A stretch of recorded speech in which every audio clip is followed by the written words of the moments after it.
some people, there's fast players. I'm fast. Lenny Watkins was fast. There's slower players like Jack that, gets set. Tiger's in the middle somewhere. But I always felt that if you had an opportunity, you would try to go a little bit quicker and let it go. Not a fast stroke or anything, but just your process.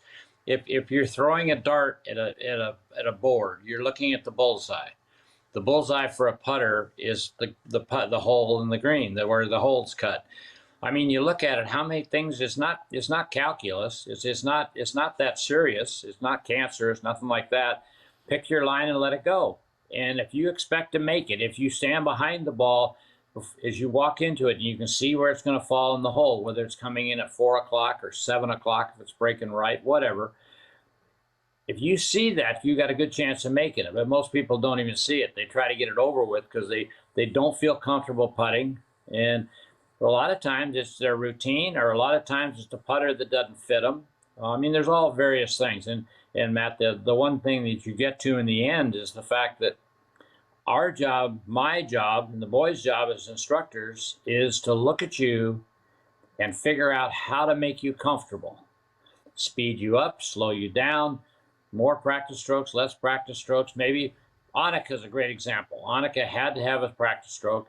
And finally, I got her where she'd take the practice strokes behind the ball, looking down the line at the hole, as she took how many of her practice strokes she wanted. But when she walked into it, it was a flowing motion. She let the putter go. And the 2 years prior to us working, she'd won twice. In the 18 months after we worked, she'd won 10. What'd she win? She won like 18 times. I mean, she was unbelievable. All because of a little setup change. So you never know. I mean, you go into all sorts of people. Weiskopf, when he came out and played the Legends Tournament with me and Johnny Miller up in Minnesota, and first time he played, and he was all excited and everything, and he asked me, what did I tell people when I explained putting and tried to teach? I said, well, it's all different, Tom, because we tell her we don't have a set method. And I said, by the way, are you talking about other people, or are you talking about yourself? And it was comical. He looked at me and he goes, me. And I said, okay, I've wanted to tell you this for 40 years. When you put your second finger of your left hand down, covering all your right hand, because you want this left hand to go.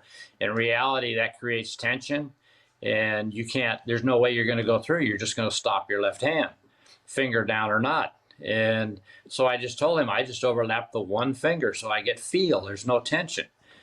And I had him putt first because I didn't want him to watch Johnny's practice. Johnny putts, and his stroke is not the world's greatest. One of the best ball strikers I ever played with, but not necessarily putting. And Weiskopf putted first. He made 11 birdies.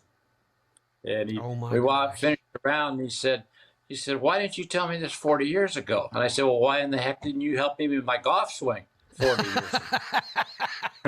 and we had a good laugh together because, if somebody asked me something, I want them to play the best they could play.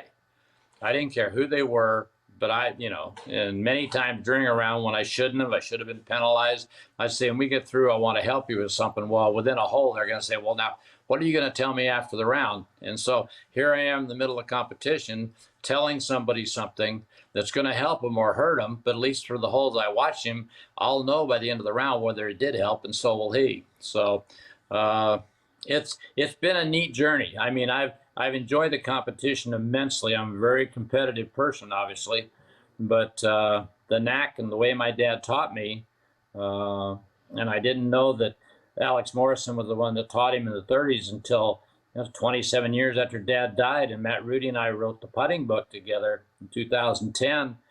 And when I read this book that was written in 1940, it was still viable in 2010. The long game portion of it, the 120 of 140 pages, wasn't. But the putting was still 95% because nobody's figured it out yet. They figured out the long game as you watch the guys play now, but still you see the difficulty on the putting greens.